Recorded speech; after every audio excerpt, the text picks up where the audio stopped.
before we take part in the table, we'll briefly look into the Word of God and then examine our lives and take part in the table. ಮೇಚ್ನಲ್ಲಿ ಪಾಲು ಹೊಂದೋದಕ್ಕಿಂತ ಮುಂಚೆ ಕ್ಲುಪ್ತವಾಗಿ ದೇವರ ವಾಕ್ಯದಲ್ಲಿ ಕೆಲವು ಮಾತುಗಳನ್ನು ನೋಡಿಕೊಂಡು ನಮ್ಮನ್ನು ಪರೀಕ್ಷಿಸಿಕೊಂಡು ಮೇಚ್ನಲ್ಲಿ ಪಾಲು ಹೊಂದೋಣ. We'll turn our Bibles to Hebrews and chapter 11. ನಮ್ಮ ಸತ್ಯವೇದಗಳನ್ನು ಇಬ್ರಿಯರಿಗೆ ಬರೆದ ಪತ್ರಿಕೆ 11ನೇ ಅಧ್ಯಾಯಕ್ಕೆ ತೆರೆಯೋಣ. And verse 1 and 2 we'll all read it, we'll read it from our own Bibles. ಮೊದಲನೇ ವಚನ ಎರಡನೇ ವಚನ ನಮ್ಮ ಸತ್ಯವೇದಗಳಲ್ಲಿ ನಾವೆಲ್ಲರೂ ಸೇರಿ ಓದೋಣ. Hebrews chapter 11 verse 1 and 2 I'm reading. Now faith is being sure of what we hope for and certain of what we do not see. This is what the ancients were commended for. ನಂಬಿಕೆಯು ನಾವು ನಿರೀಕ್ಷಿಸುವಗಳ ವಿಷಯವಾಗಿ ಪರ್ವತದಿಂದಿರುವುದು, ಕಣ್ಣಿಗೆ ಕಾಣದವುಗಳನ್ನು ನಿಜವೆಂದು ತಿಳುಕೊಳ್ಳುವುದು ಆಗಿದೆ. ನಮ್ಮ ಪೂರ್ವಿಕರು ನಂಬಿಕೆಯುಳ್ಳವರಾಗಿದ್ದರಿಂದಲೇ ಒಳ್ಳೆ ಹೆಸರನ್ನು ಹೊಂದಿದರು. Let us look to the Lord for his help in prayer. ಪ್ರಾರ್ಥನೆಯಲ್ಲಿ ಕರ್ತನ ಸಹಾಯಕ್ಕಾಗಿ ಆತನ ಕಡೆಗೆ ನೋಡೋಣ.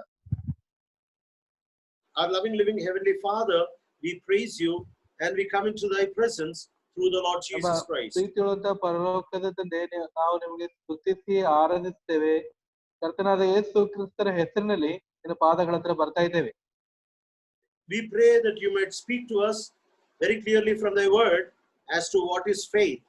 ದೇವರೇ, ನೇರವಾಗಿ ಸ್ಪಷ್ಟವಾಗಿ ವಾಕ್ಯದಲ್ಲಿರುವಂತ ನಿನ್ನ ಮಾತುಗಳಿಂದ ನಮ್ಮೊಂದಿಗೆ ಮಾತನಾಡು. You speak to us from the throne of thy grace according to what your heart desires to speak to us. ದೇವರೇ, ನಿನ್ನ ಕೃಪಾ ಸಿಂಹಾಸನದ ಮುಖಾಂತರವಾಗಿ ನಿನ್ನ ಹೃದಯದ ಇಚ್ಛೆ ಬಯಕೆ ನಮಗೆ ತಿಳಿಯಪಡಿಸು, ಮಾತನಾಡು. In utterance and in translation, we claim the complete power of the blessed Holy Spirit, and we also acknowledge our complete inability. ದೇವರೇ, ಮಾತನಾಡುವಂತ ವಿಷಯದಲ್ಲಿ, ಭಾಷಾಂತರ ಮಾಡುವಂತ ವಿಷಯದಲ್ಲಿ ಪರಿಪೂರ್ಣವಾಗಿ ನಿನ್ನ ಪರಿಶುದ್ಧಾತ್ಮನ ಬಲವನ್ನು ಕೋರ್ತಾ ಇದ್ದೇವೆ. ನಮ್ಮ ಅಸಾಮರ್ಥ್ಯತೆ, ಬಲಹೀನತೆಯನ್ನು ಒಪ್ಪಿಕೊಳ್ತಾ ಇದ್ದೇವೆ. We stand apart from ourselves. We stand outside our all resources, and we only look towards thee with anticipation. ದೇವರೇ, ನಮ್ಮ ಪರಿಸ್ಥಿತಿಗಳಿಂದ ದೂರವಾಗಿ, ನಮ್ಮ ಎಲ್ಲ ಇತಿಮಿತಿಗಳಿಂದ ನಾವು ಪ್ರತ್ಯೇಕವಾಗಿ ನಿನ್ನ ಸಹಾಯಕ್ಕಾಗಿ, ನಿನ್ನ ದಯೆ ಕಡೆಗೆ ನಾವು ಎದುರು ನೋಡ್ತಾ ಇದ್ದೇವೆ. For this we pray with thanksgiving, with faith in the highly exalted wonderful name of our Lord and Savior Jesus Christ. ಪ್ರಾರ್ಥನೆಯನ್ನು ನಮ್ಮ ಅದ್ಭುತ ರಕ್ಷಕನು, ಒಡೆಯನು, ವಿಮೋಚಕನಾಗಿರುವ ಯೇಸು ಕ್ರಿಸ್ತರ ಹೆಸರಿನಲ್ಲಿ ಪ್ರಾರ್ಥಿಸಿ ಬೇಡ ಹೊಂದಿದ್ದೇವೆ ತಂದೆ. Amen. Faith is very crucial in the life of a believer. ವಿಶ್ವಾಸಿಯ ಜೀವಿತದಲ್ಲಿ ನಂಬಿಕೆ ಅನ್ನುವಂಥದ್ದು ಬಹು ಪ್ರಾಮುಖ್ಯವಾದಂತ ವಿಷಯವಾಗಿದೆ. In fact, Christian life begins with faith when you and I believe the finished work of the cross. ನೋಡ್ರಿ, ಪ್ರಾಮುಖ್ಯವಾಗಿ ಹೇಳ್ಬೇಕಂದ್ರೆ ಕ್ರೈಸ್ತವ ಜೀವಿತ ನಂಬಿಕೆಯಿಂದಲೇ ಪ್ರಾರಂಭವಾಗ್ತದೆ. ಅದು ಹೇಗೆಂದರೆ, ಯೇಸು ಕ್ರಿಸ್ತರು ಶಿಲುಬೆ ಮೇಲೆ ಪೂರ್ಣ ಮಾಡಿದಂತ ಆ ಕೆಲಸದ ಮೇಲೆ ನಂಬಿಕೆ ಇಡುವುದರಿಂದಲೇ. This is one of the first fruits of the Holy Spirit that begins in the life of a believer the moment he is born again.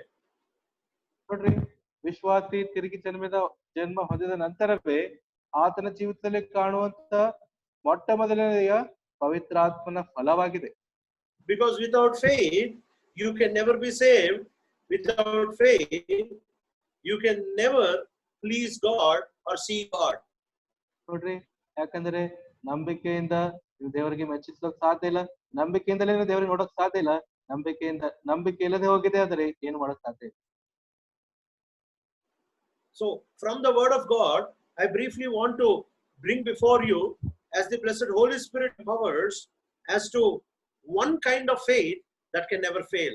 ನೋಡ್ರಿ, ದೇವರ ಸಹಾಯ, ಪರಿಶುದ್ಧಾತ್ಮನ ಸಹಾಯದಿಂದ ಆತನ ಪ್ರೇರೇಪಣೆ ಮುಖಾಂತರವಾಗಿ ಎಂದಿಗೂ ಬೀಳಲಾರದಂತ ಒಂದು ತರಹದ ನಂಬಿಕೆಯನ್ನು ನಿಮ್ಮ ಎದುರುಗಡೆ ತರೋದಕ್ಕೆ ನಾನು ಬಯಸ್ತಾ ಇದ್ದೇನೆ.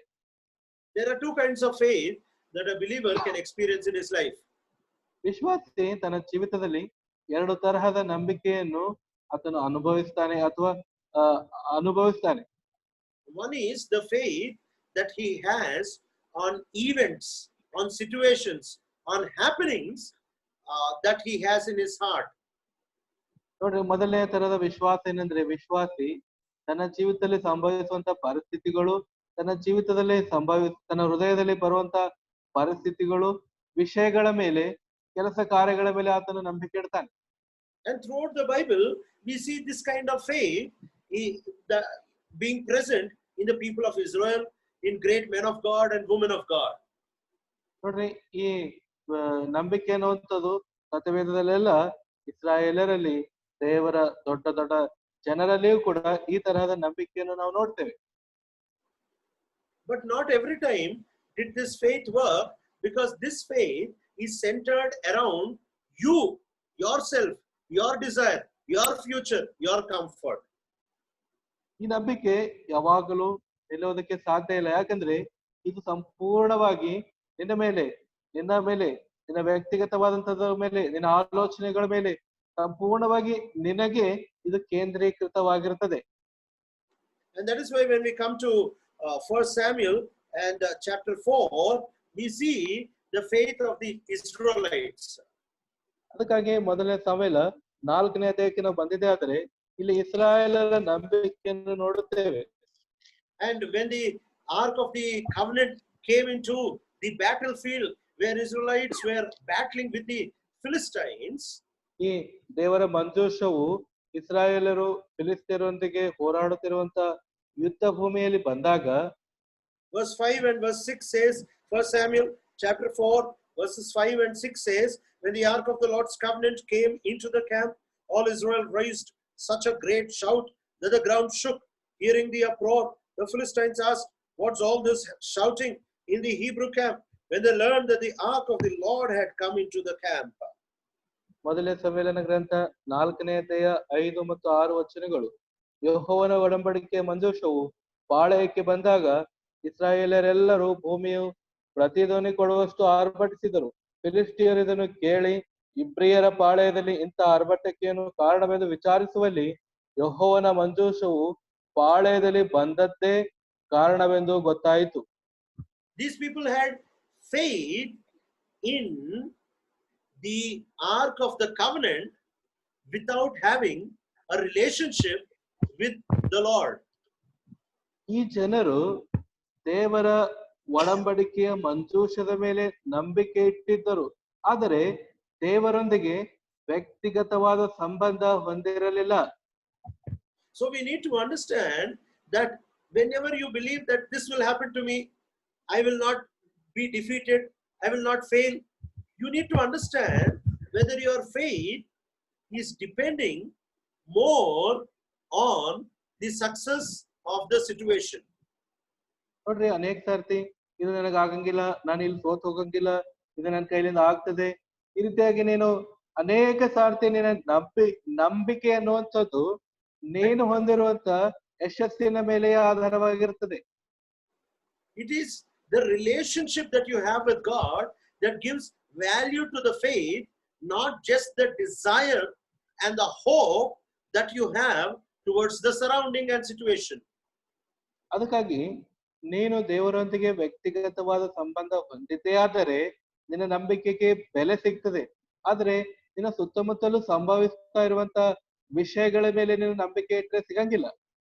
These people lost their relationship, but still they had hope, and that's why they had faith, and that's why that hope and that faith failed. God could not work.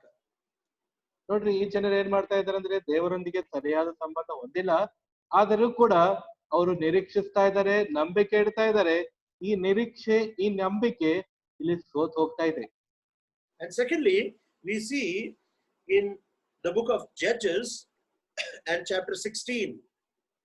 ಎರಡನೇದಾಗಿ ನ್ಯಾಯಸ್ಥಾಪಕರು 16ನೇ ಅಧ್ಯಾಯದಲ್ಲಿ ನಾವು ಕೂಡ ಒಂದು ಮಾತು ನೋಡ್ತೇವೆ.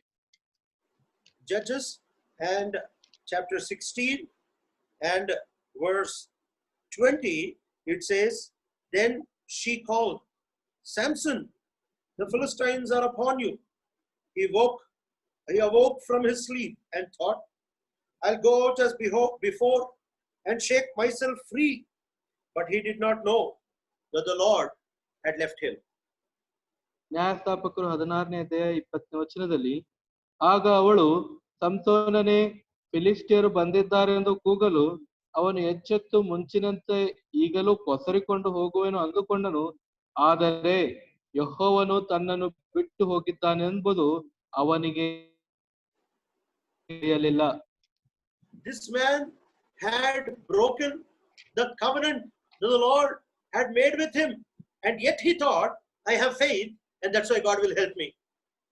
ನೋಡ್ರಿ, ಈ ಮನುಷ್ಯ ಏನ್ ಮಾಡ್ತಾ ಇದ್ದಾನೆ, ದೇವರು ತನ್ನ ಜೊತೆ ಮಾಡಿಕೊಂಡಿರುವ ಒಡಂಬಡಿಕೆಯನ್ನು ಮುರಿದು ಹಾಕಿದ್ದಾನೆ. ಆದರೂ ಕೂಡ ಆತ ಅನ್ಕೊಳ್ತಾ ಇದ್ದಾನೆ, ನನಗೆ ನಂಬಿಕೆ ಇದೆ, ನಾನು ಯಶಸ್ಸು ಸಾಧಿಸಬಹುದಾದ್ರೆ ಸೋತು ಹೋಗ್ತಾ ಇದ್ದಾನೆ. Faith without relationship with God will not work, and even if it works, it is for your eternal loss and not for your profit. ಪ್ರಿಯರೇ, ಇದನ್ನ ನೆನ್ಪಿಟ್ಕೊಳ್ರಿ, ದೇವರ ಮೇಲೆ ನಂಬಿಕೆ ಇಡಲಾರ್ದೆ, ದೇವರೊಂದಿಗೆ ಸಂಬಂಧ ಇರಲಾರ್ದೆ ನೀನು ಹೊಂದಿರುವಂತ ನಂಬಿಕೆ ಯಶಸ್ಸು ಸಾಧಿಸೋಗಿಲ್ಲ. ಒಂದ್ ವೇಳೆ ಯಶಸ್ಸು ಸಾಧಿಸಿದರೂ ಕೂಡ ನಿನ್ನ ನಿತ್ಯ ನಾಶನಕ್ಕೆ ಅದು ಕಾರಣವಾಗ್ತದೆ. And then secondly, when you break all covenants that the Lord has made with you, when you are disobedient to the Lord, when you are very careless about your holiness, you may have faith, but that faith will not work.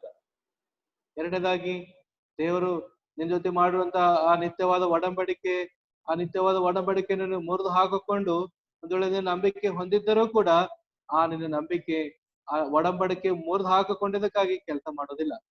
So faith is not just a feeling, but faith is actually friendship with God. Faith is fellowship with God. Faith is relationship with God. ನಂಬಿಕೆ ಅನ್ನುವಂಥದ್ದು ಯಾವುದೋ ಒಂದು ಅನಿಸಿಕೆ ಅಲ್ಲ. ನಂಬಿಕೆ ಅನ್ನುವಂಥದ್ದು ದೇವರೊಂದಿಗೆ ಸಹವಾಸ, ನಂಬಿಕೆ ಅನ್ನುವಂಥದ್ದು ದೇವರೊಂದಿಗೆ ಗೆಳತನ, ನಂಬಿಕೆ ಅನ್ನುವಂಥದ್ದು ದೇವರೊಂದಿಗೆ ವ್ಯಕ್ತಿಗತವಾದ ಸಂಬಂಧವಾಗಿದೆ. And there was one more woman in her life. We see faith failed temporarily. ನೋಡಿ, ಇನ್ನೊಬ್ಬ ಸ್ತ್ರೀ ಇದ್ದಾಳೆ, ಆಕೆ ಜೀವಿತದಲ್ಲಿ ನಂಬಿಕೆ ಅನ್ನುವಂಥದ್ದು ತಾತ್ಕಾಲಿಕವಾಗಿ ಮುರಿದೋಗಿದೆ. We'll turn our Bibles to Job and chapter 2. We see how Job's wife is responding to the calamity that the Lord has allowed. ನಾವು ಯೋಬನ ಗ್ರಂಥ 2ನೇ ಅಧ್ಯಾಯದಲ್ಲಿ ನೋಡ್ತಾ ಇದ್ದೇವೆ ಯಾವ ರೀತಿಯಾಗಿ ಯೋಬನ ಹೆಂಡತಿ ದೇವರು ಯೋಬನ ಮೇಲೆ ಬರಮಾಡಿದಂತ ಈ ವಿಪತ್ತಿನಲ್ಲಿ, ಆಪತ್ಕಾಲದಲ್ಲಿ ತನ್ನ ಪ್ರತಿಸ್ಪಂದನೆ ಯಾವ ರೀತಿಯಾಗಿದೆ ಅನ್ನೋದು ನೋಡ್ತೇವೆ. And Job chapter 2 and verse 9 and 10, it says, his wife said to him, are you still holding on to your integrity? Curse God and die. He replied, you are talking like a foolish woman. Shall we accept good from God and not trouble? In all this, Job did not sin in what he said. ಯೋಬನ ಗ್ರಂಥ 2ನೇ ಅಧ್ಯಾಯ 9-10 ವಚನಗಳು. ಹೀಗಿರುವಲ್ಲಿ ಅವನ ಹೆಂಡತಿ ಅವನಿಗೆ, ನಿನ್ನ ಯಥಾತತ್ವವನ್ನು ಇನ್ನೂ ಬಿಡಲಿಲ್ಲವೋ? ದೇವರನ್ನು ದೂಷಿಸಿ ಸಾಯಿ ಎಂದು ಹೇಳಿದಳು. ಆಗ ಯೋಬನು ಆಕೆಗೆ, ಮೂರ್ಖಳು ಮಾತಾಡಿದಂತೆ ನೀನು ಮಾತಾಡುತ್ತಿ. ದೇವರ ಹಸ್ತದಿಂದ ನಾವು ಒಳ್ಳೆಯದನ್ನು ಹೊಂದುತ್ತೇವಷ್ಟೇ, ಕೆಟ್ಟದ್ದನ್ನು ಹೊಂದಬಾರದೋ ಎಂದು ಹೇಳಿದನು. ಈ ಸಂದರ್ಭದಲ್ಲಿಯೂ ಪಾಪದ ಮಾತೊಂದು ಅವನ ತುಟಿಗಳಿಂದ ಹೊರಡಲಿಲ್ಲ. And here we see that Job's wife had faith in the goodness of God for her comfort. ನೋಡ್ರಿ, ಇಲ್ಲಿ ಯೋಬನ ಹೆಂಡತಿಗೆ ವಿಶ್ವಾಸ ಇದೆ.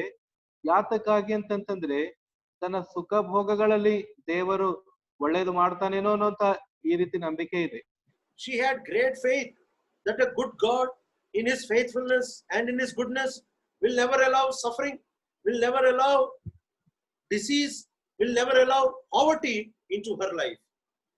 ಆಕೆಗೆ ಒಂದು ದೊಡ್ಡ ನಂಬಿಕೆ ಇತ್ತು, ಶ್ರೇಷ್ಠವಾದ ನಂಬಿಕೆ ಇತ್ತು. ಅದೇನಂದ್ರೆ ದೇವರು ಶ್ರೇಷ್ಠನಾಗಿದ್ದಾನೆ, ತನ್ನ ಶ್ರೇಷ್ಠತ್ವದಲ್ಲಿ ನನ್ನ ಮೇಲೆ ಯಾವುದೇ ಬಡತನ, ಯಾವುದೇ ಆಪತ್ತು, ಯಾವುದೇ ವಿಪತ್ಕಾಲ, ಯಾವುದೇ ಕೊರತೆ ನನಗೆ ತರೋದಿಲ್ಲ, ಬರಮಾಡಂಗಿಲ್ಲ ಅಂತ ಹೇಳಿ ಎನ್ನುವಂತ ನಂಬಿಕೆ ಆಕೆ ಹೊಂದಿದಳು. Her faith in God was centered around her comfort, her well-being, her health, her goodness, but it was not centered around the greatness of God. ಆಕೆಯ ನಂಬಿಕೆ ಯಾವುದರ ಮೇಲೆ ಕೇಂದ್ರೀಕೃತವಾಗಿದೆ ಅಂದರೆ ತನ್ನ ಸ್ವಂತ ಆರೋಗ್ಯದ ಮೇಲೆ, ತನ್ನ ಸ್ವಂತ ಕ್ಷೇಮದ ಮೇಲೆ, ತನ್ನ ಸ್ವಂತ ಸುಖ ಭೋಗಗಳ ಮೇಲೆ, ತನ್ನ ಸ್ವಂತ ಸಂತೋಷದ ಮೇಲೆ ಸ್ವಕೇಂದ್ರಿತವಾದಂತ ನಂಬಿಕೆ ಆಕೆಯಲ್ಲಿ ಇತ್ತೇ ಹೊರತು ದೇವರ ಶ್ರೇಷ್ಠತ್ವದ ಮೇಲೆ ಆಕೆಯ ನಂಬಿಕೆ ಕೇಂದ್ರೀಕೃತವಾಗಿರಲಿಲ್ಲ. She believed that God will give her everything because she had faith on God, but she never thought that God will do sometimes against that which she thinks is good for herself. ನೋಡ್ರಿ, ಆಕೆಗೆ ಎಂತ ನಂಬಿಕೆ ಇತ್ತಂತಂದ್ರೆ ದೇವರು ನನಗೆ ಯಾವಾಗ್ಲೂ ಒಳ್ಳೇದೇ ಮಾಡ್ತಾನೆ ಹೊರತು ನನಗೆ ಒಳ್ಳೇದು ಬಿಟ್ಟು ಬೇರೆದು ಮಾಡಂಗಿಲ್ಲ ಅನ್ನೋಂತ ನಂಬಿಕೆ ಹೊಂದಿದ್ದಾಳೆ ಹೊರತು ಆಕೆ ಈ ರೀತಿಯಾಗಿ ನಂಬಿಕೆ ಹೊಂದಿದ್ದಿಲ್ಲ. ಯಾವ ರೀತಿ ಅಂತಂದ್ರೆ ತನಗೆ ವಿರೋಧವಾಗಿರುವಂತದ್ದು, ದೇವರಿಗೆ ಅನುಕೂಲವಾಗಿರುವಂತದ್ದನ್ನು ಕೂಡ ದೇವರು ಮಾಡ್ತಾನೆ ಅಂತ ಹೇಳಿ ಆಕೆ ನಂಬಿಕೆ ಹೊಂದಿದ್ದಿಲ್ಲ. Everyone who is disturbed in their faith will almost fall into these three categories. ಪ್ರತಿಯೊಬ್ಬರು ತಮ್ಮ ನಂಬಿಕೆಯಲ್ಲಿ ತೊಂದರೆ ಹೊಂದಿರುವಂತವರು, ತಮ್ಮ ನಂಬಿಕೆಯಿಂದ ಚದರಿಸಲ್ಪಟ್ಟವರು ಈ ಮೂರು ವಿಷಯಗಳಲ್ಲಿ ಯಾವುದರಲ್ಲಾದರೂ ಒಂದರಲ್ಲಿ ಬಿದ್ದಿರ್ತಾರೆ. Everyone whose faith has failed them, everyone whose faith has disappointed them, everyone whose faith has not kept them comfortable will fall into these categories. ಪ್ರತಿಯೊಬ್ಬರು ತಮ್ಮ ನಂಬಿಕೆಯಿಂದ ನಿರುತ್ಸಾಹ ಹೊಂದಿದಂತವರು, ತಮ್ಮ ನಂಬಿಕೆಯಲ್ಲಿ ಸೋತು ಹೋದಂತವರು, ತಮ್ಮ ನಂಬಿಕೆಯಲ್ಲಿ ನಿರುತ್ಸಾಹ ಪಟ್ಟಂತವರು ಇವುಗಳಲ್ಲಿ ಅವರು ಈ ವಿಷಯಗಳಲ್ಲಿ ಅವರು ಬಿದ್ದು ಹೋಗಿರ್ತಾರೆ. Without the proper relationship with God, never imagine that God will honor your faith. He honors your relationship more than he honors your faith. ದೇವರೊಂದಿಗೆ ಸರಿಯಾದ ಸಂಬಂಧ ಹೊಂದಿರಲಾರದೆ ನಂಬಿಕೆ ನೀನು ಹೊಂದಿದ್ದೇ ಆದರೆ ದಯಮಾಡಿ ನೆನಪಿಟ್ಕೋ, ದೇವರು ತನ್ನೊಂದಿಗೆ ನೀನು ಹೊಂದಿರುವಂತ ಸಂಬಂಧಕ್ಕೆ ಗೌರವಿಸ್ತಾನೆ ಹೊರತು ನೀನು ಹೊಂದಿರುವಂತ ನಂಬಿಕೆಗಲ್ಲ. The first time a sinner has faith in the cross, it is because he covets, he desires a relationship with the Lord Jesus Christ. ಮೊಟ್ಟ ಮೊದಲನೇದಾಗಿ ಪಾಪಿ ತಾನು ಶಿಲುಬೆ ಮೇಲೆ ತಾನು ಆಶಿಸ್ತಾನೆ, ಬಯಸ್ತಾನೆ. ಏತಕ್ಕಾಗಿಂತಂದ್ರೆ ಆ ಪಾಪಿ ದೇವರೊಂದಿಗೆ ಸಹವಾಸ ಹೊಂದಬೇಕಂತ ಹೇಳಿ. So all faith is directed and pointed towards the relationship that you have with God. ನೋಡ್ರಿ, ಎಲ್ಲ ನಂಬಿಕೆ ಅನ್ನುವಂಥದ್ದು, ನಂಬಿಕೆಗಳ ಇರುವಂತವು ಎಲ್ಲವುಗಳು ಒಂದೇ ಕಡೆಗೆ ಕೈ ಮಾಡಿ ತೋರಿಸ್ತೇವೆ, ಒಂದೇ ಕಡೆಗೆ ಬೊಟ್ಟು ಮಾಡಿ ತೋರಿಸ್ತೇವೆ. ಅದೇನಂದ್ರೆ ದೇವರೊಂದಿಗೆ ನೀನು ಹೊಂದಿರುವಂತ ಸಹವಾಸ. And secondly, we need to recognize all faith is oriented, is directed towards carefulness about your holiness. It is directed towards you maintaining your covenant to the Lord. ಎರಡನೇದಾಗಿ ಎಲ್ಲ ನಂಬಿಕೆಗಳು ಹೊಂದಿರುವಂತ ಪ್ರತಿಯೊಂದು ನಂಬಿಕೆ ಯಾವ ದಿಕ್ಕಿನ ಕಡೆಗೆ ಚಲಿಸ್ತವೆ, ಯಾವ ದಿಕ್ಕಿನ ಕಡೆಗೆ ಮುಖ ಮಾಡಿವೆ ಅಂದ್ರೆ ನೀನು ಹೊಂದಿರುವಂತ ದೇವರೊಂದಿಗೆ ನೀನು ಹೊಂದಿರುವಂತ ಒಡಂಬಡಿಕೆ ಅಷ್ಟೇ ಅಲ್ಲ, ದೇವರೊಂದಿಗೆ ನೀನು ಹೊಂದಿರುವಂತ ಆ ಪವಿತ್ರತೆಯ ಕಡೆಗೆ ಅವೆಲ್ಲವೂ ದಿಕ್ಕುಗಳಾಗಿ ಬಟ್ಟು ಮಾಡಿ ತೋರಿಸ್ತವೆ. And the third major fault in our faith is centered around our own feeling, our own desire, and our own profit.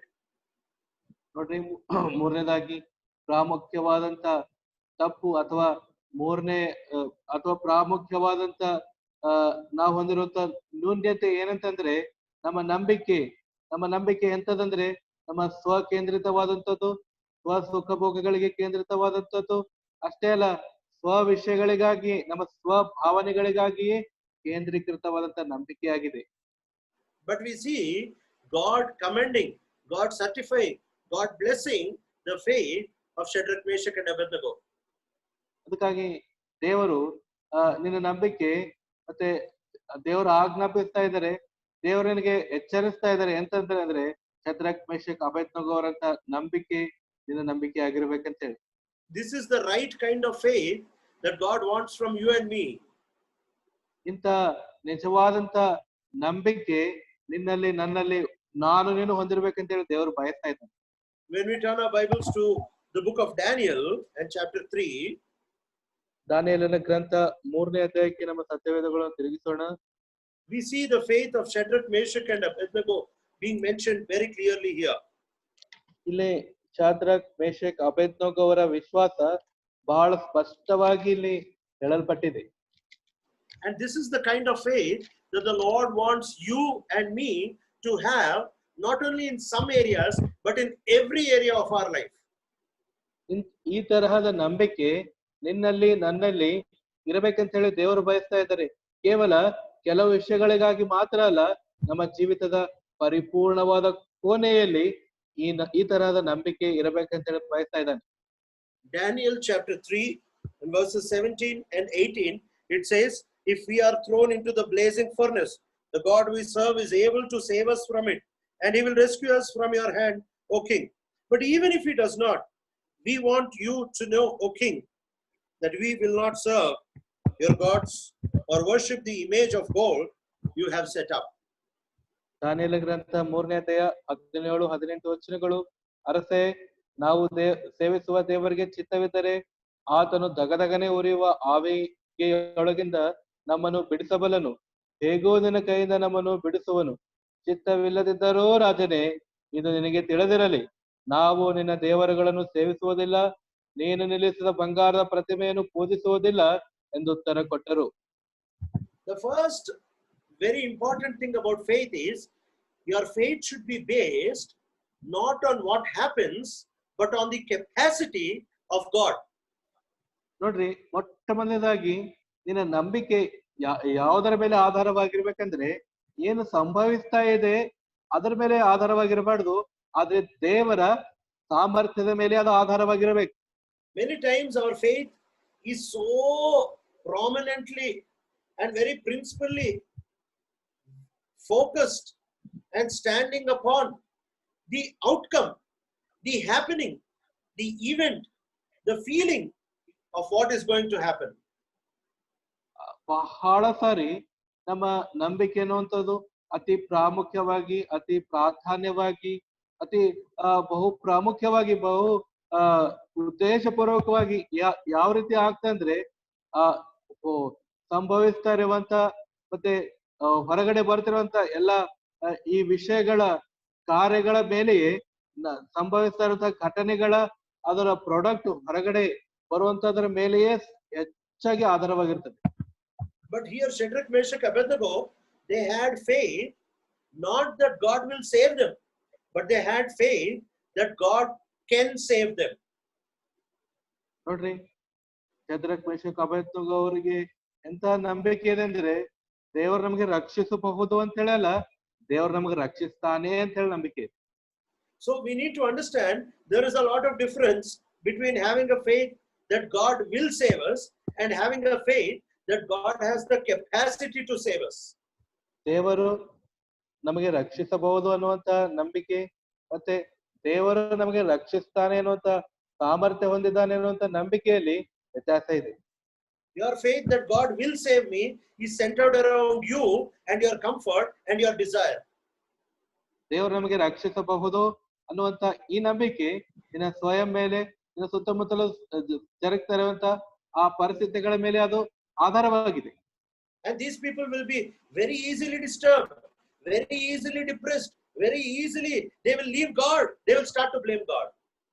ನೋಡ್ರಿ, ಅವರು ಇದ್ದವರು ಬಹಳ ಸುಲಭವಾಗಿ ತೊಂದರೆಗೊಳಗಾಗ್ತಾರೆ, ನಿರುತ್ಸಾಹಗೊಳಗಾಗ್ತಾರೆ, ಕುಗ್ಗಿಸಲ್ಪಡ್ತಾರೆ, ಅತಿ ಬೇಗನೆ ದೇವರಿಗೆ ಅವರು ದೂಷಿಸುವಂತವರಾಗಿರ್ತಾರೆ.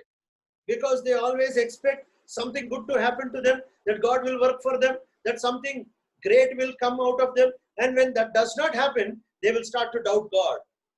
ನೋಡ್ರಿ, ಅನೇಕ ಸಾರಿ ಪ್ರತಿ ಸಂದರ್ಭದಲ್ಲಿ ಅವ್ರು ಏನ್ ಮಾಡ್ತಾರೆ ಅಂದ್ರೆ, ದೇವರು ನಮಗೆ ಒಳ್ಳೇದ್ ಮಾಡ್ತಾರೆ, ಒಳ್ಳೇದ್ ಮಾಡಿ ನಮ್ಮ ಸುತ್ತಮುತ್ತಲಿರುವಂತ ಪರಿಸ್ಥಿತಿಗಳೆಲ್ಲ ಸರಿ ಮಾಡ್ತಾರೆ ಅನ್ನುವಂತ ನಂಬಿಕೆ ಅವ್ರಿಗೆ ಆಗಿರ್ತದೆ. ಆದ್ರೆ ಏನಾದ್ರೂ ಕೆಟ್ಟದ್ದು ಸಂಭವಿಸಿದ ತಕ್ಷಣವೇ ದೇವರು ರಕ್ಷಿಸ್ಲಿಲ್ಲ ಅಂತಂದ್ರೆ ದೇವರನ್ನು ದೂಷಿಸುವುದು ಪ್ರಾರಂಭಿಸ್ತಾರೆ. But these people said, our God can save us, but even if he does not save us, we will remain the same. ಈ ಜನರು ಹೇಳ್ತಾ ಇದ್ದಾರೆ, ಇವರ ನಂಬಿಕೆ ಎಂತದೆ ಅಂದ್ರೆ, ನಮ್ಮ ದೇವರು ನಮ್ಮನ್ನು ರಕ್ಷಿಸುವನು, ಒಂದು ವೇಳೆ ರಕ್ಷಿಸದೆ ಹೋಗಿದ್ದರೂ ಕೂಡ ನಾವು ಯಥಾಸ್ಥಿತಿಯಲ್ಲಿಯೇ ಇರ್ತೇವೆ. you should never doubt the capacity of God. You should be able to say by the power of the Holy Spirit that whatever happens, I believe that my God is capable. ಅದಕ್ಕಾಗಿ ದೇವರ ಸಾಮರ್ಥ್ಯದ ಮೇಲೆ ಎಂದಿಗೂ ಸಂಶಯ ಪಡಬಾರದು. ಆದರೆ ನಿನ್ನ ನಂಬಿಕೆ ಎಂಥ ರೀತಿಯಾಗಿರ್ಬೇಕಂದ್ರೆ, ನೀನು ಯಾವ ರೀತಿಯಾಗಿ ಆಧಾರ ಪಡಬೇಕಂದ್ರೆ, ಪರಿಶುದ್ಧಾತ್ಮ ದೇವರ ಸಾಮರ್ಥ್ಯದಿಂದ ದೇವರು ಏನೇ ಮಾಡ್ಲಿ ಅದನ್ನ ನಾನು ನಂಬುತ್ತೇನೆ. What they were telling is, even if we are dying, even if we are burning, even if we are turning into ashes, still we believe that God has the capacity to protect us. ನೋಡ್ರಿ, ಅವ್ರು ಸುಡಲ್ಪಡೋದಕ್ಕೆ ಹೋಗ್ತಾ ಇದ್ದಾರೆ, ಸುಟ್ಟು ಬೂದಿ ಆಗೋದಕ್ಕೋಸ್ಕರವಾಗಿ ಹೀಗೆ ಮುಂದೆ ಹೋಗಲ್ಪಡ್ತಾ ಇದ್ದಾರೆ. ಆದರೂ ಕೂಡ ಅವರಿಗೆ ನಂಬಿಕೆ ಎಂತದಿದೆ ಅಂದ್ರೆ, ನಮ್ಮ ದೇವರು ರಕ್ಷಿಸಲು ಸಮರ್ಥನು ಅಂತ ಹೇಳ್ತಾ ಇದ್ದಾರೆ. They are not having a faith that God will protect them. They are having a faith that God can protect them. ದೇವರು ನಮಗೆ ರಕ್ಷಿಸಬಹುದು ಅನ್ನುವಂತ ನಂಬಿಕೆ ಅವರಿಗಿಲ್ಲ, ದೇವರು ನಮ್ಮನ್ನು ರಕ್ಷಿಸುತ್ತಾನೆ ಅನ್ನುವಂತ ನಂಬಿಕೆ ಅವರಿಗಿದೆ. There is a lot of difference between both of these things. ನೋಡ್ರಿ, ಈ ಎರಡರ ಮಧ್ಯದಲ್ಲಿ ಬಹಳ ದೊಡ್ಡ ವ್ಯತ್ಯಾಸವಿದೆ. Many times God can save you, God can keep you, but sometimes He allows suffering in our lives. ಅನೇಕ ಸಾರಿ ದೇವರು ನಿಮಗೆ ರಕ್ಷಿಸಬಲ್ಲನು, ದೇವರು ನಿಮಗೆ ಕಾಪಾಡಬಲ್ಲನು. ಆದರೆ ಅನೇಕ ಸಾರ್ತಿ ಶ್ರಮೆಗಳನ್ನು ಕೂಡ ಆತನು ನಿನ್ನಲ್ಲಿ ಆತನು ಅನುಮತಿಸಬಲ್ಲನು. The Lord could save the Lord Jesus Christ from the cross, but He did not save Him. ದೇವರು ಕರ್ತನಾದ ಯೇಸು ಕ್ರಿಸ್ತನನ್ನು ಶಿಲುಬೆಯಿಂದ ರಕ್ಷಿಸಲು ಸಮರ್ಥನಾಗಿದ್ದನು, ಆದರೂ ಕೂಡ ರಕ್ಷಿಸಲಿಲ್ಲ. The Lord could save Stephen from being stoned to death, but the Lord did not save him. ಕರ್ತನು ಸ್ಟೆಫನನನ್ನು ಕಲ್ಲಿನಿಂದ ಹೊಡೆಯಲ್ಪಟ್ಟು ರಕ್ಷಿಸೋದಕ್ಕೆ ಸಮರ್ಥನಾಗಿದ್ದನು ಕೂಡ ಆತನು ರಕ್ಷಿಸಲಿಲ್ಲ. The Lord could have saved Peter from being crucified, but the Lord did not save him. ಕರ್ತನು ಪೇತ್ರನನ್ನು ಶಿಲುಬೆಗೆ ಹಾಕಲ್ಪಡುವುದರಿಂದ ತಪ್ಪಿಸೋದಕ್ಕೆ ಸಾಮರ್ಥ್ಯ ಉಳ್ಳನಾಗಿದ್ದರೂ ಕೂಡ ಆತನಿಗೆ ತಪ್ಪಿಸಲಿಲ್ಲ. Now we need to understand here that even when Peter was dying on the cross, even at the very second of his death, God had the capacity to save him, but He did not save him.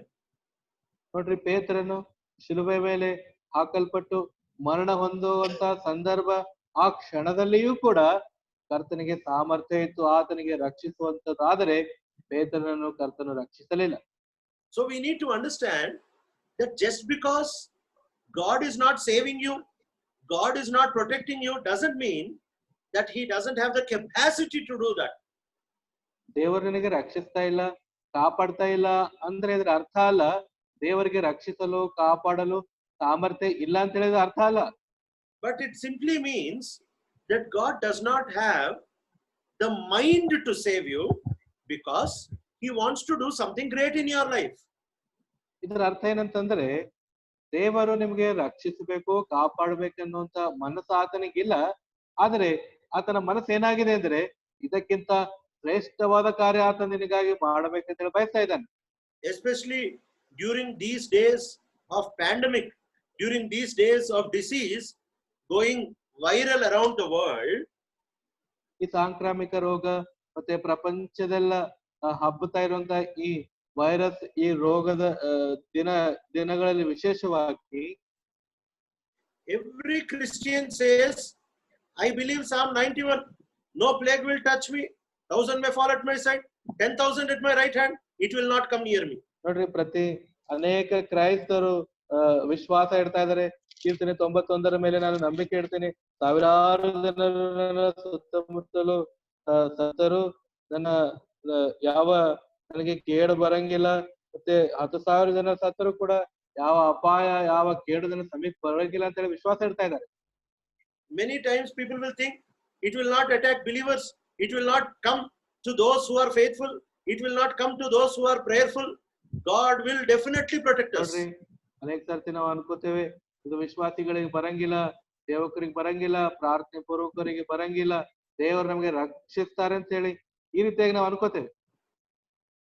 God has the capacity to protect, but sometimes He will not protect because he wants to do something great in your lives. ದೇವರಿಗೆ ರಕ್ಷಿಸಲು ಸಾಮರ್ಥ್ಯ ಇದೆ, ಆದರೂ ಕೂಡ ದೇವರು ರಕ್ಷಿಸಂಗಿಲ್ಲ. ಕಾರಣ ಏನಂದ್ರೆ ನಿನ್ನ ಜೀವಿತದಲ್ಲಿ ಆತನು ಶ್ರೇಷ್ಠವಾದ ಕಾರ್ಯ ಮಾಡೋದಕ್ಕೆ ಇಚ್ಛೆ ಪಡ್ತಾ ಇದ್ದಾನೆ. So every time, never think that God will only do what you want, what you have faith, and what you desire according to your own wish and will. He does according to his mind. ಪ್ರತಿ ಸಾರಿ ನಿನ್ನ ಇಚ್ಛೆ ಪ್ರಕಾರವಾಗಿ, ನಿನ್ನ ನಂಬಿಕೆ ಪ್ರಕಾರವಾಗಿ ನೀನು ಬಯಸಿದಂತೆ ದೇವರು ಮಾಡ್ತಾನೆ ಅಂತ ಹೇಳಿ ಅನ್ಕೋಬೇಡ. ದೇವರು ತನ್ನ ಸ್ವ ಇಚ್ಛೆಗೆ ಅನುಗುಣವಾಗಿ ಆತನು ಎಲ್ಲಾ ಕಾರ್ಯ ಮಾಡುವವನಾಗಿದ್ದಾನೆ.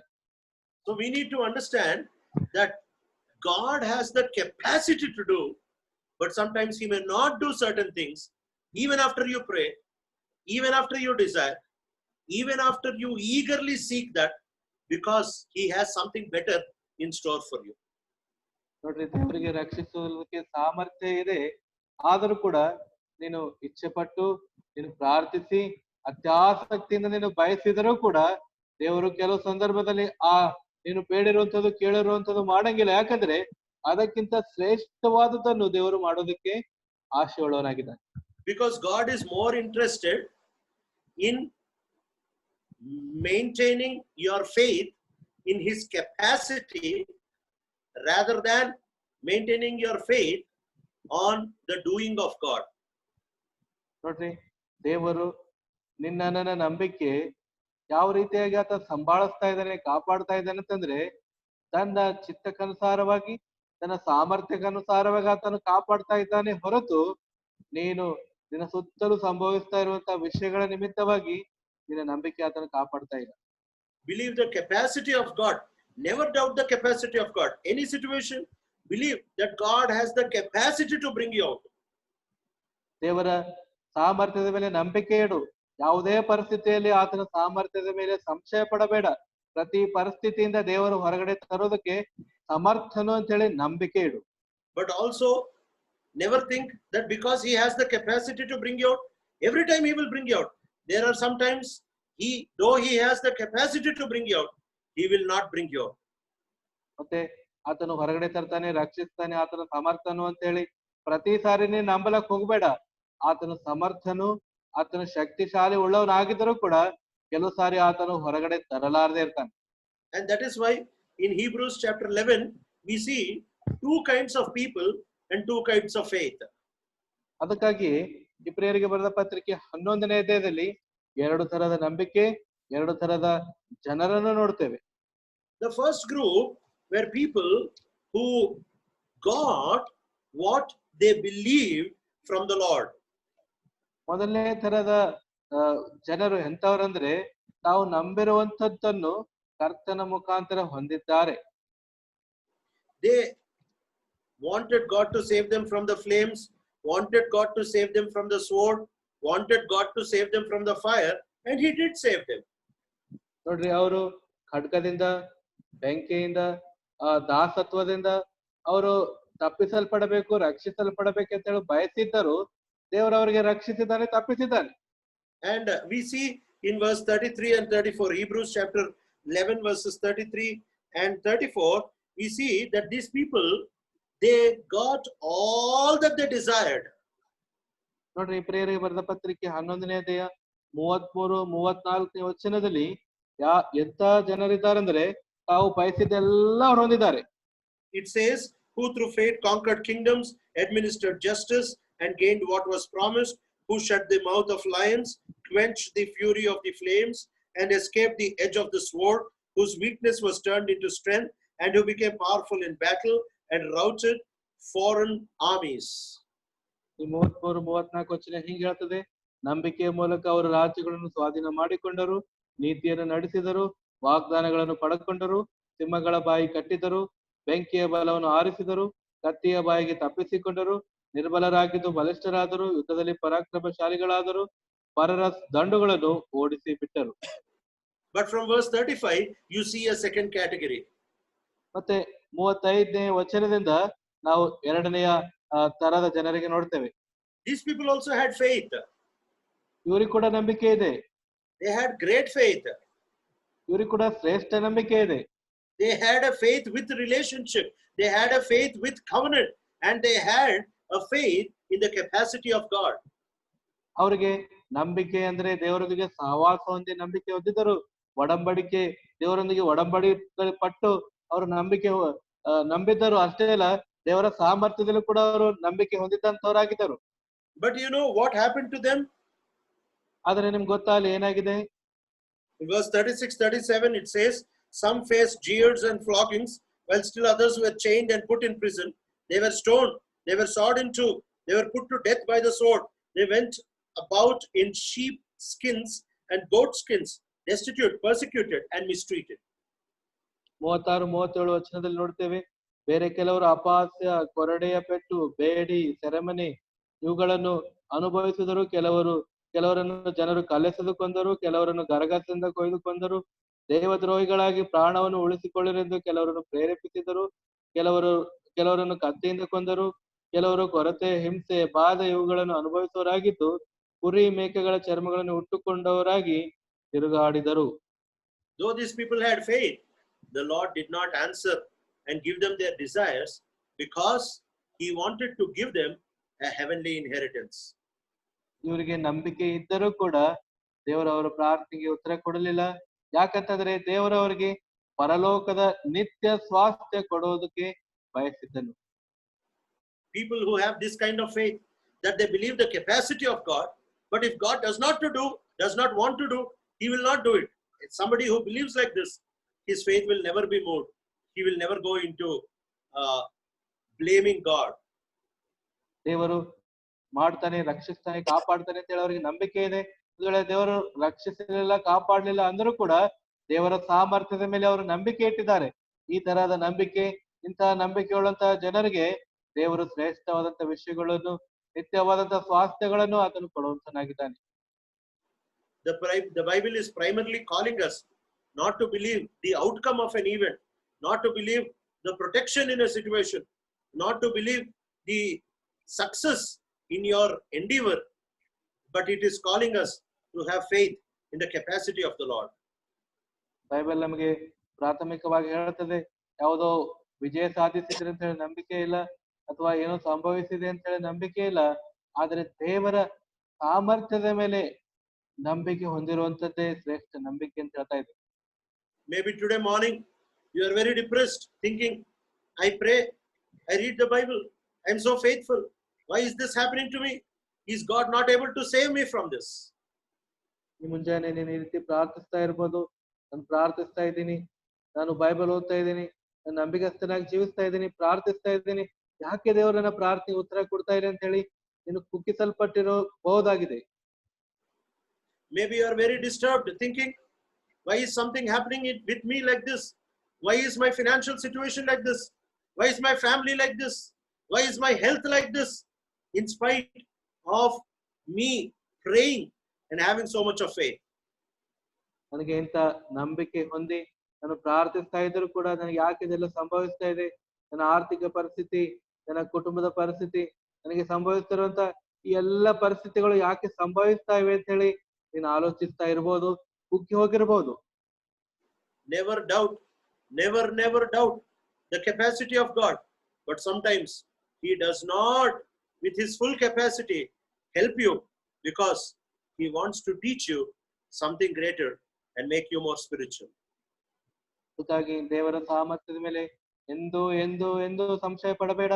ಯಾಕಂದ್ರೆ ನನ್ನ ಪರಿಪೂರ್ಣ ಸಾಮರ್ಥ್ಯದಿಂದ ಕೂಡ ಆತನು ನಿನಗೆ ಸಹಾಯ ಮಾಡದೇ ಇರಬಹುದು. ಯಾತಕ್ಕಾಗಿ ಅಂದರೆ ಶ್ರೇಷ್ಠವಾದಂತವು, ಇದಕ್ಕಿಂತ ಹೆಚ್ಚಾಗಿರುವಂತ ವಿಷಯಗಳು ಆತನು ನಿನಗೆ ಕಲಿಸೋದಕ್ಕೆ ಇಷ್ಟವುಳ್ಳವನಾಗಿದ್ದಾನೆ. The Lord Jesus himself prayed, Father, if it is your will, let this cup be taken away. And then he says, I know that you have the capacity to take away this cup from me. ಅದಕ್ಕಾಗಿ ಕರ್ತನಾದ ಯೇಸು ಕ್ರಿಸ್ತರೇ ಪ್ರಾರ್ಥಿಸ್ತಾ ಇದ್ದಾರೆ, ತಂದೆಯೇ, ನನ್ನ ಚಿತ್ತವಲ್ಲ ನಿನ್ನ ಚಿತ್ತವೇ, ಈ ಪಾತ್ರೆ ನನ್ನಿಂದ ತೊಲಗಿಸಲ್ಪಡಲಿ ಅಂತ ಹೇಳಿ ಪ್ರಾರ್ಥಿಸ್ತಾ ಇದ್ದಾರೆ. ಮತ್ತೆ ತಂದೆಯ ಸಾಮರ್ಥ್ಯ ಈ ಪಾತ್ರೆ ತೊಲಗಿಸೋದಕ್ಕೆ ಸಾಧ್ಯ ಇದೆ ಅಂತ ಹೇಳಿ ಆತನು ನಂಬಿ ಪ್ರಾರ್ಥಿಸ್ತಾ ಇದ್ದಾನೆ.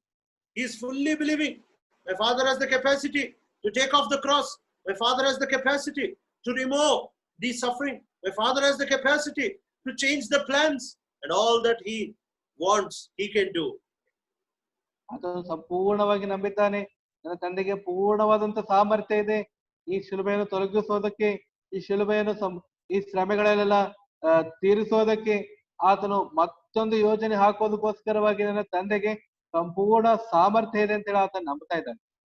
But at the same time, he also believed that just because the Father has the capacity, he will not change his plan. He will not take away the cross, because he has greater glory, he has greater plan, and he has greater reward through the cross. ತಂದೆಗೆ ಸಾಮರ್ಥ್ಯ ಇದ್ದ ಮಾತ್ರಕ್ಕೆ ಈ ಶಿಲುಬೆಯನ್ನು ಆತನು ತೊಲಗಿಸಂಗಿಲ್ಲ.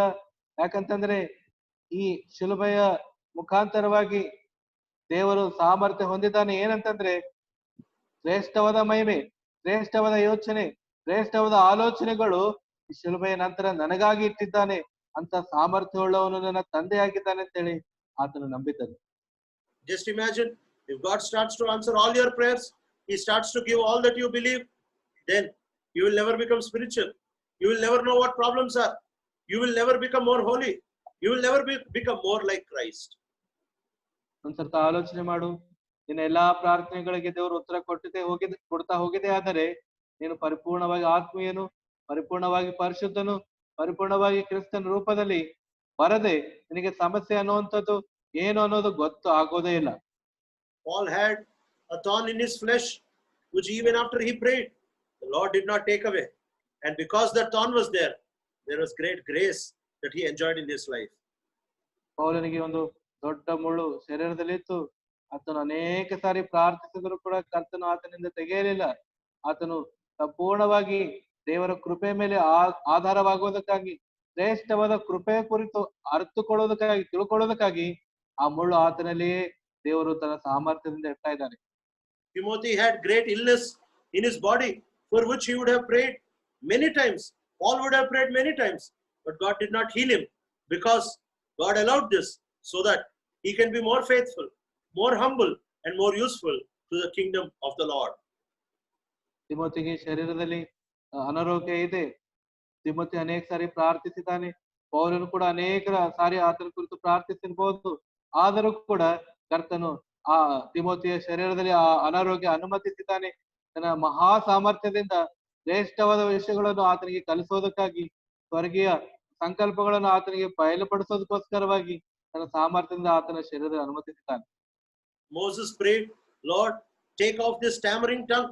Give me a very clear, clean, eloquent tongue so that I can do your ministry. ಮೋಶೆ ಪ್ರಾರ್ಥಿಸ್ತಾ ಇದ್ದಾನೆ, ತಂದೆಯೇ ನನಗೆ ತೊದಲು ಮಾತಾಡುವಂತ ಈ ತುಟಿ ತೆಗೆದುಹಾಕು, ನನಗೆ ಸ್ಪಷ್ಟವಾಗಿ ಉಚ್ಚರಿಸುವಂತ ಮಾತು ಕೊಡು, ಬಾಯಿ ಕೊಡು, ಇದರಿಂದ ನಿನ್ನ ಸೇವೆಯಲ್ಲಿ ನಾನು ಉತ್ಕೃಷ್ಟನಾಗಿ ಮುಂದಕ್ಕೆ ಸಾಗಬಹುದು ಅಂತ ಪ್ರಾರ್ಥಿಸ್ತಾ ಇದ್ದೆ. He was a man of great faith who could stop the oceans, who could bring manna down. He could do great things for the Lord. ಆತನಿಗೆ ಶ್ರೇಷ್ಠವಾದ ನಂಬಿಕೆ ಇತ್ತು. ಸಮುದ್ರವನ್ನು 2 ಭಾಗ ಮಾಡ್ತಾ ಇದ್ದಾನೆ. ಆತನು ಪರಲೋಕದಿಂದ ಮನ್ನ ಕೆಳಗೆ ತರ್ತಾ ಇದ್ದಾನೆ. ದೇವರಿಗಾಗಿ ಸೂರವಾದಂತ ಮಹತ್ ಕಾರ್ಯಗಳಾತ ಮಾಡ್ತಾ ಇದ್ದಾನೆ. But his faith did not heal his tongue. He began as a stammerer. He died as a stammerer. And that was the reason why he was the most humble person on the face of the earth. ಆದ್ರೆ ದೇವರು ಆತನ ತೊದಲು ತುಟಿ ತೆಗೆಯಲಿಲ್ಲ. ಯಾಕಂತಂದ್ರೆ ಆತನು ತೊದಲು ತುಟಿಯುಳ್ಳವನಾಗಿ ಪ್ರಾರಂಭಿಸ್ತಾ ಇದ್ದಾನೆ, ತೊದಲು ತುಟಿಯುಳ್ಳವನಾಗಿಯೇ ಈ ಲೋಕದಲ್ಲಿ ಮುಗಿಸ್ತಾ ಇದ್ದಾನೆ. ಇದರ ನಿಮಿತ್ತವಾಗಿ ಆತನು ಭೂಲೋಕದಲ್ಲಿ ಬಹು ಸಾತ್ವಿಕವಾದಂತ ಮನುಷ್ಯನಾಗಿ ಆತ ಇರ್ತಾ ಇದ್ದಾನೆ. My God has the capacity to save. This should be our belief.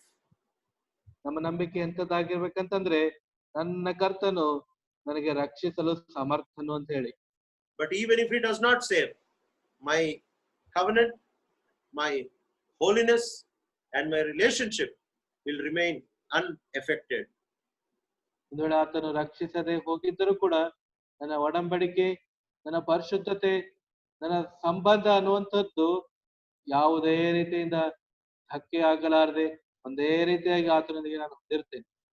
Small, very, very small is the faith that only believes that God will do, and if it does not do, if that faith fails, then that's a very small faith. ನೋಡ್ರಿ, ನಂಬಿಕೆ ಅನ್ನೋದು ಬಹಳ ಚಿಕ್ಕವಾದಂಥದ್ದು. ದೇವರು ಮಾಡ್ತಾನೆ, ನನ್ನ ದೇವರು ಕಾರ್ಯ ಮಾಡ್ತಾನೆ ಅಂತ ಹೇಳಿ ಆ ನಂಬಿಕೆ ನಾವು ಇಡ್ತೇವೆ. ಒಂದ್ ವೇಳೆ ನಾವು ಇಟ್ಟಿರುವಂತ ನಂಬಿಕೆ ಒಂದ್ ವೇಳೆ ದೇವರು ಮಾಡದೆ ಹೋದ್ರೆ ಆ ಚಿಕ್ಕ ನಂಬಿಕೆ ಬಿದ್ದು ಹೋಗುವಂತದ್ದಾಗಿದೆ. But great is the faith that says, I believe that God has the capacity to do. But even if He does not do, I believe that my relationship, that my covenant, that my holiness to the Lord will remain unchanged. Great is such kind of faith. ನೋಡ್ರಿ, ಶ್ರೇಷ್ಠವಾದಂತ ನಂಬಿಕೆ, ಇಂತಹ ನಂಬಿಕೆ ಬಹಳ ದೊಡ್ಡದು. ಎಂತಹ ನಂಬಿಕೆ ಅಂದ್ರೆ ನನ್ನ ದೇವರನ್ನು ರಕ್ಷಿಸಲು ಸಮರ್ಥನು. ಒಂದ್ ವೇಳೆ ಆತನ ರಕ್ಷಿಸಲಾರದೆ ಹೋದರೂ ಕೂಡ ನನ್ನ ಸಂಬಂಧ, ನನ್ನ ಸಹವಾಸ, ನನ್ನ ಪರಿಶುದ್ಧತೆ, ನನ್ನ ಒಡಂಬಡಿಕೆ ಯಾವ ರೀತಿಯಾಗಿ ಬಿದ್ದು ಹೋಗೋಗಿಲ್ಲ ಅನ್ನುವಂಥದ್ದೇ ಶ್ರೇಷ್ಠವಾಗಿರುವಂತ ನಂಬಿಕೆ ಆಗಿದೆ. Believe the capacity of God more than you believe the happenings and the outcomes that happen in your life. ದೇವರ ಸಾಮರ್ಥ್ಯದ ಮೇಲೆ ಹೆಚ್ಚಾಗಿ ನಂಬಿಕೆ ಇಡು. ಆದ್ರೆ ನಿನ್ನ ಜೀವಿತದಲ್ಲಿ ಸಂಭವಿಸ್ತಾ ಇರುವಂತ, ನಿನ್ನ ಜೀವಿತದ ಮುಖಾಂತರ ಹೊರಬರುವಂತ ವಿಷಯಗಳ ಮೇಲೆ ಅತಿ ಹೆಚ್ಚಾದ ನಂಬಿಕೆ ಇಡಬೇಡ. If you have this kind of faith, you will never be moved, you will never be depressed, you will never be disturbed. You will always be the same in your relationship, in your holiness, and in your covenant with the Lord. ಈ ತರಹದ ನಂಬಿಕೆ ನೀನು ಇದ್ದಿದೆ ಆದ್ರೆ ನೀನು ಕದಲಿಸಲ್ಪಡೋದಿಲ್ಲ, ನೀನು ಸ್ಥಿರವಾಗಿರ್ತಿ, ನೀನು ಚಂಚಲನಾಗಿರಂಗಿಲ್ಲ. ನಿನ್ನ ದೇವರೊಂದಿಗೆ ನೀನು ಹೊಂದಿರುವಂತ ಸಂಬಂಧ, ಒಡಂಬಡಿಕೆ, ಪರಿಶುದ್ಧತೆ, ಸಹವಾಸದಲ್ಲಿ ನೀನು ಏಕ ರೀತಿಯಾಗಿರ್ತೀಯ. We'll examine our lives before we take part in the table and ask the Lord to give us a faith on the capacity of God rather than on the happenings that take place in our lives. ನಾವು ಪರೀಕ್ಷಿಸಿಕೊಂಡು ಮೇಚಿನಲ್ಲಿ ಪಾಲು ಹೊಂದೋಣ. ಮತ್ತೆ ನಮ್ಮ ನಂಬಿಕೆ ಕುರಿತು ನಾವು ಆಲೋಚಿಸೋಣ. ದೇವರ ಸಾಮರ್ಥ್ಯದ ಮೇಲೆ ನಂಬಿಕೆ ಉಳ್ಳವರಾಗಿರೋಣ. ಆದರೆ ನಮ್ಮ ಜೀವಿತದಲ್ಲಿ ಸಂಭವಿಸ್ತಾ ಇರುವಂತ ಹೊರಬರುವಂತ ಕ್ರಿಯೆಗಳಿಗಾಗಿ ನಾವು ನಂಬಿಕೆ ಇಡದೆ ಇರೋಣ. After we pray, you can examine your hearts and take part in the table in your own home. ನಾವು ಪ್ರಾರ್ಥನೆ ಮಾಡಿದ ನಂತರ ನೀವು ಪರೀಕ್ಷಿಸಿಕೊಂಡು ನಿಮ್ಮ ಮನೆಗಳಲ್ಲಿ ಮೇಜಿನಲ್ಲಿ ಯೋಗ್ಯವಾದ ರೀತಿಯಿಂದ ಪಾಲು ಹೊಂದಿರಿ. And after we pray, we will tell you a few announcements. So please listen to the announcements. ಪ್ರಾರ್ಥನೆ ನಂತರ ದಯಮಾಡಿ ಕೆಲವು ಪ್ರಕಟಣೆಗಳು ನಾವು ಮಾಡುವಂತವರಾಗಿದ್ದೇವೆ. ದಯಮಾಡಿ ಆ ಪ್ರಕಟಣೆಗಳನ್ನು ಕೇಳಿ. Our loving, living Heavenly Father, we do come into Thy presence through the Lord Jesus Christ. ನಮ್ಮ ಪ್ರೀತಿಯುಳ್ಳಂತ ಪರಲೋಕದ ತಂದೆಯೇ, ಕರ್ತನಾದ ಯೇಸು ಕ್ರಿಸ್ತರ ಹೆಸರಿನಲ್ಲಿ ನಾವು ನಿಮ್ಮ ಹತ್ರ ಬರ್ತಾ ಇದ್ದೇವೆ. We come into Thy presence not with a faith that everything good will happen to us, everything that we desire will happen to us. ದೇವರೇ, ನಾವು ನಿನ್ನ ಹತ್ರ ಬರ್ತಾ ಇದ್ದೇವೆ. ಇಂಥ ನಂಬಿಕೆಯಿಂದ ನಾವು ಬರ್ತಾ ಇಲ್ಲ. ನಮಗೆ ಒಳ್ಳೆಯದೇ ಆಗ್ತದೆ, ಆ ನಂಬಿಕೆ ಮುಖಾಂತರ ಒಳ್ಳೆಯದೇ ಸಂಭವಿಸ್ತಾ ಇದೆ ಅಂತ ಹೇಳಿ ಇಂತಹ ನಂಬಿಕೆಯಿಂದ ನಾವು ನಿನ್ನ ಹತ್ರ ಬರ್ತಾ ಇಲ್ಲಪ್ಪ. But we come into Thy presence with a faith in your capacity that is more than the faith in the outcome of a situation.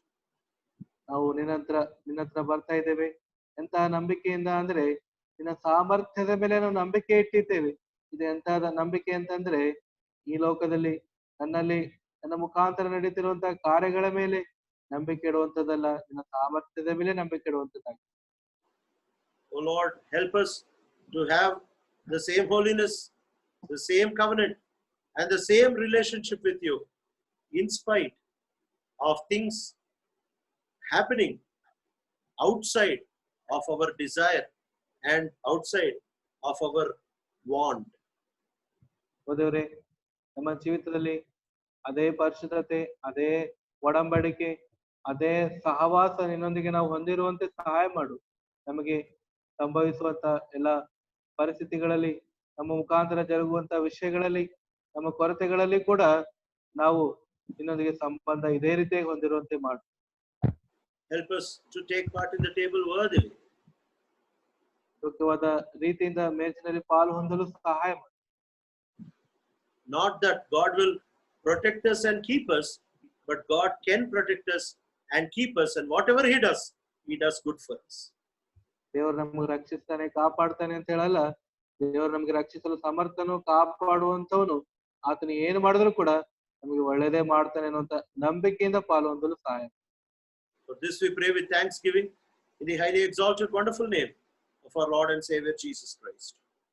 ಪ್ರಾರ್ಥನೆಯನ್ನು ನಮ್ಮ ಕರ್ತನು ರಕ್ಷಕನು ಒಡೆಯನು ನಮ್ಮೊಳಗಡೆ ಕಾರ್ಯ ಸಾಧಿಸುವಂತ ಯೇಸು ಕ್ರಿಸ್ತರ ಹೆಸರಿನಲ್ಲಿ ಪ್ರಾರ್ಥಿಸಬೇಡುತ್ತಿದ್ದೇವೆ ತಂದೆ. Amen.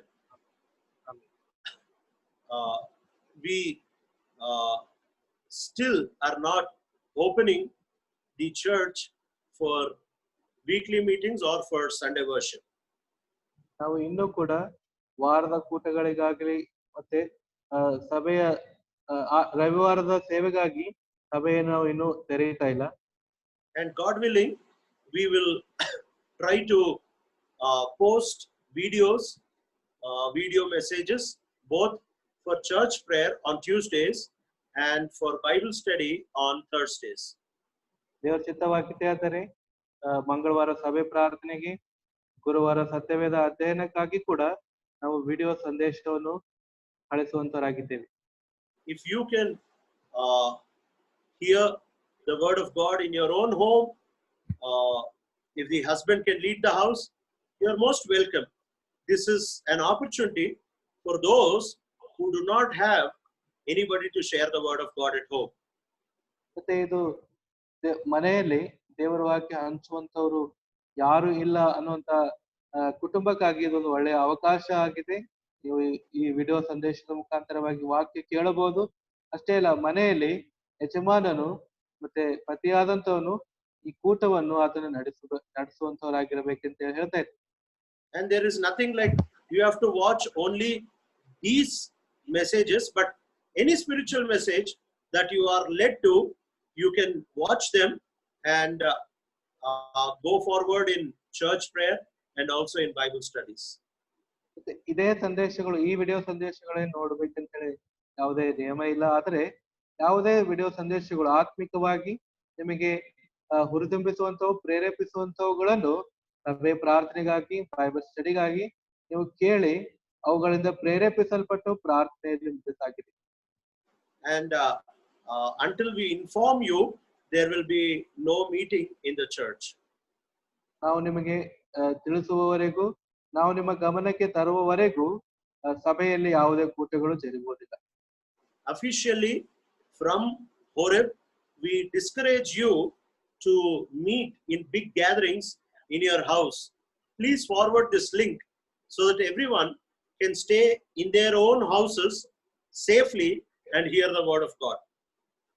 ನಾವು ಹೊರೆಬ್ ಮುಖಾಂತರವಾಗಿ ಅಫಿಷಿಯಲಿ ಅಂದ್ರೆ ಅಧಿಕಾರಯುತವಾಗಿ ನಿಮಗೆ ತಿಳಿಸ್ತಾ ಇದ್ದೇವೆ. ದಯಮಾಡಿ ಈ ವಿಡಿಯೋ ಎಲ್ಲರಿಗೆ ಹಂಚಿಕೊಡ್ರಿ. ಮತ್ತೆ ಸಾಮೂಹಿಕವಾಗಿ ಕೂಡಿ ಬರುವಂತದ್ದನ್ನು ನೀವು ದೂರ ಮಾಡಿ ಪ್ರತ್ಯೇಕವಾಗಿ ನಿಮ್ಮ ಕುಟುಂಬಗಳಲ್ಲಿಯೇ ಕೂಡಿ ಬಂದು ದೇವರೊಂದಿಗೆ ಸಹವಾಸ ಹೊಂದಿರಿ. And we want to communicate that we are not sending anybody for ministry at this time, because you in your own house have to lead, and if you cannot, please watch any spiritual thing online and continue to fellowship in your own house with your own family. ನಾವು ನಿಮ್ಮ ಗಮನಕ್ಕೆ ತರ್ತಾ ಇದ್ದೇವೆ, ಇಲ್ಲಿಂದ ಹೋರೇಬ್ನಿಂದ ನಾವು ಯಾರಿಗೂ ಕೂಡ ನಿಮ್ಮ ಹತ್ರ ಸೇವೆಗೆ ಕಳಿಸ್ತಾ ಇಲ್ಲ. ದಯಮಾಡಿ ಇದನ್ನ ನೀವು ಗಮನದಲ್ಲಿ ತಂದುಕೊಡ್ರಿ. ಮತ್ತೆ ನಿಮಗೆ ನಾವು ಇದು ಸಂದೇಶ ತಿಳಿಸ್ತಾ ಇದ್ದೇವೆ ಏನಂದ್ರೆ ಇಲ್ಲಿಂದ ಯಾರು ನಿಮ್ಮ ಹತ್ರ ಸೇವೆ ಮಾಡೋದಕ್ಕಾಗಿ ಬರ್ತಾ ಇಲ್ಲ. ಅಷ್ಟೇ ಅಲ್ಲ, ನಿಮ್ಮ ಮನೆಯಲ್ಲೇ ಇದ್ದು ಈ ವಿಡಿಯೋ ಸಂದೇಶಗಳೇ ಆಗಲಿ ಮತ್ತೆ ಇನ್ನು ಯಾವುದೇ ಆತ್ಮೀಯ ಸಂದೇಶಗಳು ತೆಗೆದುಕೊಂಡು ಪ್ರಾರ್ಥನೆಗಾಗಲಿ ಬೈಬಲ್ ಸ್ಟಡಿಗಾಗಲಿ ನೀವು ಆ ವಿಡಿಯೋಗಳನ್ನು ಕೇಳಿ ನೀವು ಪ್ರೇರೇಪಿಸಲ್ಪಟ್ಟು ಪ್ರಾರ್ಥನೆಯಲ್ಲಿ ಹೋಗಿ. And I personally thank all of you for all your valuable prayers that God in His grace has brought me back to the church at Horeb.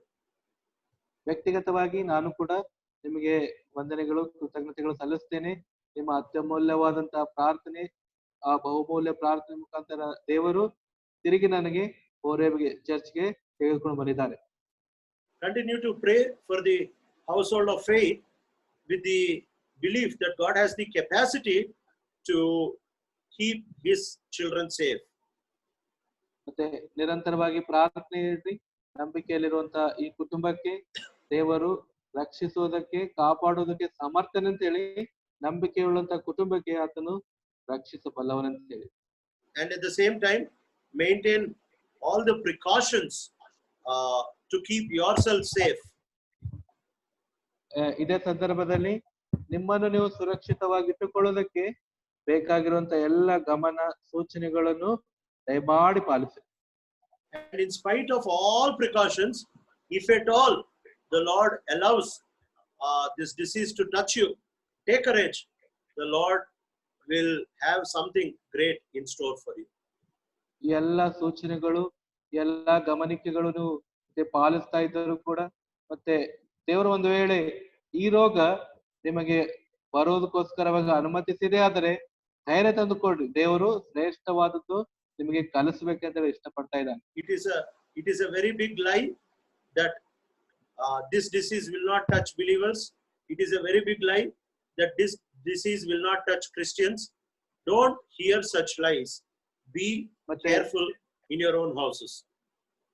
ಕ್ರೈಸ್ತರಿಗಾಗಲಿ ವಿಶ್ವಾಸಿಗಳಿಗಾಗಲಿ ಈ ರೋಗ ಬರಂಗಿಲ್ಲ ಅನ್ನುವಂಥದ್ದು ಇದೊಂದು ದೊಡ್ಡ ಸುಳ್ಳಾಗಿದೆ. ದಯಮಾಡಿ ಈ ದೊಡ್ಡ ಸುಳ್ಳನ್ನು ನೀವು ನಂಬಬೇಡ್ರಿ. ನಿಮ್ಮ ಕುಟುಂಬಗಳಲ್ಲಿ ಇರ್ರಿ, ಸುರಕ್ಷಿತವಾಗಿರ್ರಿ. May God bless you and your families. ದೇವರು ನಿಮ್ಮನ್ನು ನಿಮ್ಮ ಕುಟುಂಬಗಳನ್ನು ಆಶೀರ್ವದಿಸಲಿ. Praise the Lord. Praise the Lord.